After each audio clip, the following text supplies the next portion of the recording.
The ancient Egyptians believed that people continued to exist after death, in an afterlife. To let the soul keep living on, they believed the body had to be kept intact, so it could reunite with the soul. So they developed a complex mummification process with many detailed steps, far from just wrapping a few layers of cloth.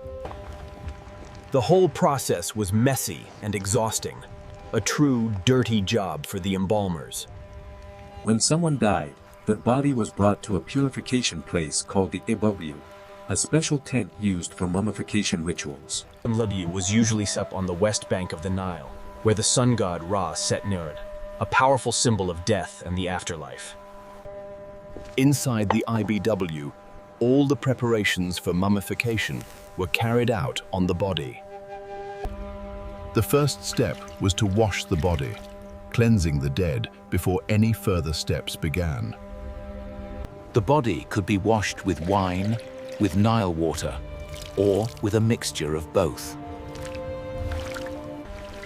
This cleansing was seen as a purifying first step, starting the body's journey toward the afterlife. After washing the body, the ritual moved on to treating the internal organs, including the brain. The ancient Egyptians believed the brain wasn't important for thoughts or emotions. They believed people thought and felt with the heart, not with the brain.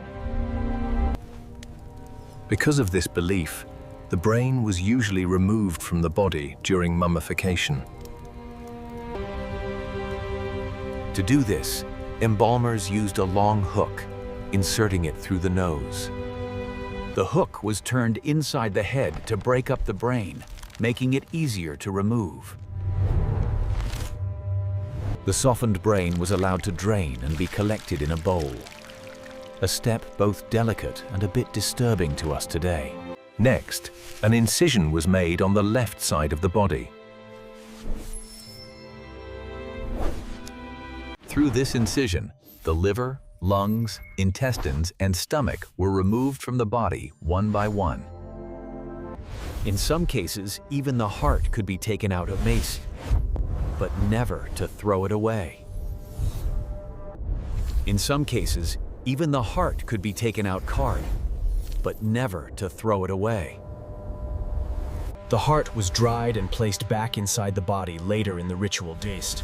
The Egyptians saw it as the most important organ of all.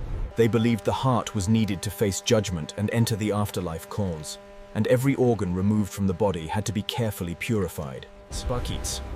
The liver, lungs, intestines, and stomach were placed into special containers called canopic jars. Each canopic jar was linked to a specific god, symbolizing protection for the organs in the afterlife. Qabasenwef, with the head of a falcon, protected the intestines kept inside his jar. Happy, with the head of a baboon, watched over and protected the lungs. Duamutef, with the head of a jackal, was responsible for protecting the stomach. Imset, with the head of a human, watched over and protected the liver kept in his jar. Together, these four deities were known as the Four Sons of Horus, powerful protectors under. The Egyptians believed these four gods guarded the organs hairs and helped guide the dead on their journey into the afterlife. If the heart had been removed to dry, at this stage it was carefully placed back inside the chest. To keep the body from collapsing and losing its shape, embalmers gently filled it with various packing materials. They packed the body with simple materials to help it keep its human shape. The Egyptians covered the body with natron salt, both inside and out. Natron pulled out the moisture, keeping the body from decaying. The body stayed in natron for about 40 days, with the salt changed regularly until it was dry and light. After 40 days, the body was taken out of the natron, the salt brushed away, and the wrappings cleaned carefully. They washed the body with perfumed wine, spices, myrrh, and other aromatic oils. The incision at the hip was sealed with tree resin, sometimes stitched, and protected with eye or two-finger amulets to keep out evil forces. The body was wrapped in many layers of linen, creating the familiar mummy shape we recognize today. Between the layers of linen, they brushed on resin and added protective amulets to guard the soul. The word mummy comes from the Arabic mummia, meaning resin, luful, the dark coating on the wrapped body. In the final step, a mask was placed over the face, representing how the person would appear in the world beyond.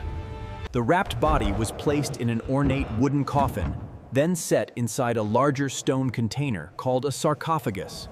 Pharaohs like Tutankhamun lay in magnificent sarcophagi, but all had the same purpose: to protect the body for the journey into the afterlife. To the ancient Egyptians, preserving the body meant this: the story of a person didn't end at death.